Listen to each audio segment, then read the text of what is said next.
YCP శ్రేణులపై దాడులు చేయడం సరికాదు, ఎవరు శాశ్వతంగా అధికారంలో ఉండరు, అన్నిటికీ సిద్ధపడే ఉన్నాము అని అన్నారు అనిల్. 2029లో వాళ్ళు మళ్ళీ ప్రతిపక్షంలో కూర్చోక తప్పదు అని కూడా అన్నారు.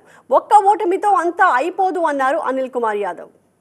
దయచేసి ఈరోజు వాళ్ళకి మ్యాండేట్ ఇచ్చారు. ఈరోజు ఆ రోజుల్ని చూస్తున్నాం. పల్నాడులో ఏ విధంగా దాడులు చేస్తున్నారు, ఏ విధంగా ఊర్ల మీద పడి చేస్తున్నారు.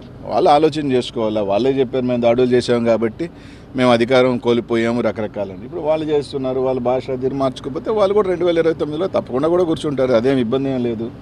మా భాషలు బాగాలేను అన్నప్పుడు, మమ్మల్ని అన్నప్పుడు వాళ్ళు ఈరోజు మాట్లాడే భాషలు కూడా తప్పకుండా ఉంటాయి. కాబట్టి తప్పకుండా ఎవరు యాడికి ఏమి వెళ్ళిపోం. ఖచ్చితంగా వాళ్ళు కూడా ఓడిపోయినప్పుడు కొన్ని నెలల తరబడో లేదా సంవత్సరాల తరబడో వాళ్ళు కూడా ఇళ్లలోనే ఉన్నారు. అవకాశాలు ఇచ్చారు ప్రభుత్వాలకు కూడా. ఈరోజు కూడా ఖచ్చితంగా ఈరోజు అయిందే 4వ తారీఖు ఎన్నిక అయిపోయింది. ఎన్నిక అయిపోగానే వచ్చి రోడ్ల మీద పడడం కదా. వచ్చిన తర్వాత ఆ ప్రభుత్వానికి టైం ఇస్తాం.